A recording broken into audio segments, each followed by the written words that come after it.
नमस्कार, आप देख रहे हैं द हिंद 24 न्यूज और मैं हूं आपके साथ साक्षी।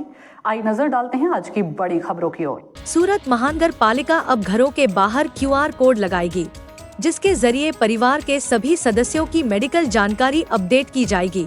इस QR कोड में घर के सभी लोगों की व्यक्तिगत जानकारी के साथ उनकी मेडिकल हिस्ट्री भी दर्ज की जाएगी।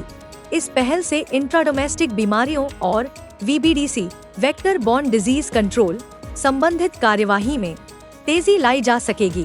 अगर किसी व्यक्ति में बीमारी के लक्षण पाए जाते हैं तो रैपिड रिस्पांस टीम उसे तुरंत ट्रेस करके त्वरित कार्रवाई कर सकेगी।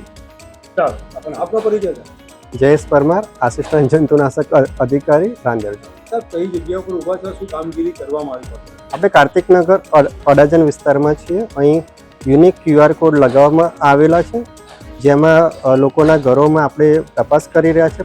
પાણીના ભરાવા હોય કે મચ્છરજન્ય પરિસ્થિતિનું નિર્માણ થયેલું હોય, બ્રીડિંગ મોસ્કીટોના હોય તો એમાં આપણે સર્વે કરી રહ્યા છે અને જંતુનાશક દવાનો છંટકાવ કરી રહ્યા છે। પણ સાહેબ, આ QR કોડ કેટલા સમય પહેલા ઘરે ઘરે લગાયો કોર્પોરેશન દ્વારા અને અત્યારે એનાથી શું ફાયદા થશે લોકોને અને તમારા ડિપાર્ટમેન્ટ?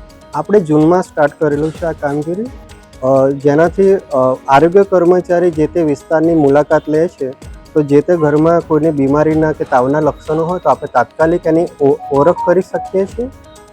મચ્છરજન્ય પરિસ્થિતિનું નિર્માણ થયેલું હોય તો એ પણ એમાં એન્ટ્રી હોય છે, જેથી अलग अलग મોનિટરિંગ કક્ષાએ એનું મોનિટરિંગ ઇઝી થઈ જાય છે અને ત્વરિત થાય છે। અત્યારે જે મહિનાનો લગભગ સમય કરતાં વધુ સમય થયો, કયા ડિસીઝ પકડાયા તમારા?